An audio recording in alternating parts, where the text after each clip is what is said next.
this idea of an inside view versus an outside view was something that was introduced to me at my time at UBS. I have to admit, I didn't really think about it a great deal explicitly before arriving at UBS, but it was sort of implicitly part of my investment armory. Now, the concept of an outside view is derived from the idea about taking a broad perspective when making predictions and forecasts, rather than just relying solely on specific details of the situation in hand or your expert view. This is something that we would refer to as being the insight view. I mean, ultimately, as investment analysts, investors, we are supposed to be experts, and there's a danger sometimes that just relying on that expert inside view or that voice that we have in our head, it could be something that can develop into biases, and we can go down the wrong avenues at time. Now, this distinction between what is an inside view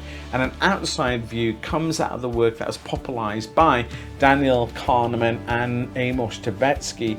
If you get a chance to pick up what became their Nobel Prize winning work, The Psychology of Prediction, I think it was a 1974 paper. It's pretty available on a Google search. That was an academic paper. Not many of them, I think, have really changed. I was going to say changed my life. That's a little bit, dramatic, but certainly changed the way that I went around these ideas. That's an insightful paper for you to have a look at. So what we're talking about here is the ability to detach yourself from your inside view and look at accommodating an outside view to your work. So let's talk about what an outside view is a little bit. So this involves looking at a situation or a decision as part of a larger class or category. So instead of deeply getting involved in the minutiae of the detail of a specific case, what you end up analyzing are outcomes of similar cases to generate a statistical base rate. And sometimes this is referred to as being reference class forecasting. It could be something as simple as, and this is a very, very common test that you'll see when you're looking at consensus forecasts or individual analyst forecasts, is just look at the history. I mean, how many times have I picked up my own models as well as other people's, and I've looked at the history, I've looked at the forecast, and I thought, hang on a second, there's a real paradigm shift here. Why on earth is the history looking so discontinuous relative to the past? What is the story there? Because it could be valid what we're saying, and the fact that the future is very different to the past, but there needs to be an explanation behind what has been said at that stage, so you can explain that discontinuity. So just sometimes a historical comparison of that historical base rate to your future case can be something that is enlightening in that respect. So, we talked about the outside view. The inside view is this intuitive approach that most people take when they're forecasting. It's based on your own experiences, your impressions, the specific details that surround the situation that you're operating in, without necessarily considering the broader data or patterns that could be arising in similar fields. And we're just trying to place those two views off against each other. Now, from an investment analyst perspective, why could integrating an outside view be particularly valuable to your work? Well, there's about 4 or 5 reasons that I've come up with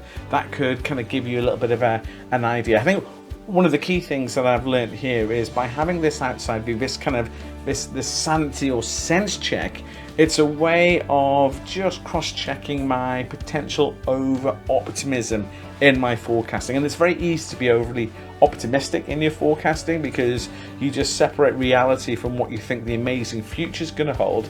And analysts, like any human beings, we're all guilty potentially of being overly optimistic or even pessimistic based on what's happened in terms of recent news or events that are surrounding that specific company. This specific type of bias here we're talking is recency bias. Now, by using this outside view, we can temper this inclination by considering how similar companies have fared in similar situations.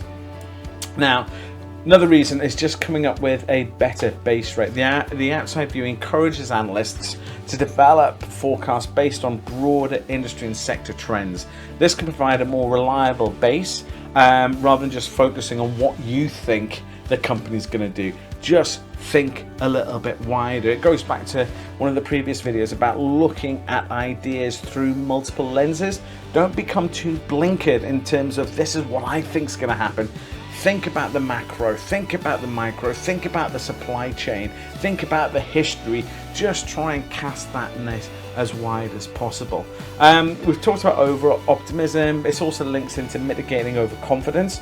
By relying on an inside view, it's very easy for analysts to become very confident in their own predictions. This is my stuff, this is what I think, I am the expert. There's a danger there, that overconfidence in your own abilities. This stuff, no matter how good an analyst is, you need to sense check around the information around you, thinking about that broader landscape. You can create a more balanced view and be more or better informed or well informed about your predictions.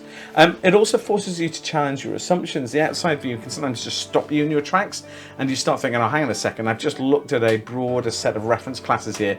I look at my own forecasts and hang on a second, this thing just doesn't seem to stack up. And it can just stop you in your tracks and just say, wait, let me go back and have another look at this. From a valuation perspective, I think valuing companies and understanding how similar companies work and how they're valued by the market is always going to give you a wider base rate or outside view to sanity check your assumptions. So you've got a bunch of things there that you can think about. You can think about using an outside view to avoid over-optimism, to think about a better base rate, to mitigate overconfidence, to challenge your assumptions, as well as understand the valuation of other companies. So in essence, while the inside view tends to be more detailed, orientated and scenario specific, the outside view pulls the lens back and asks the big picture of, how do things usually turn out in situations that are similar to this? Now, for an investment analyst, both a blend of both of these perspectives, I think, is essential in order to help you get to the best and most nuanced set of forecast valuations and insights to help support your investment thesis.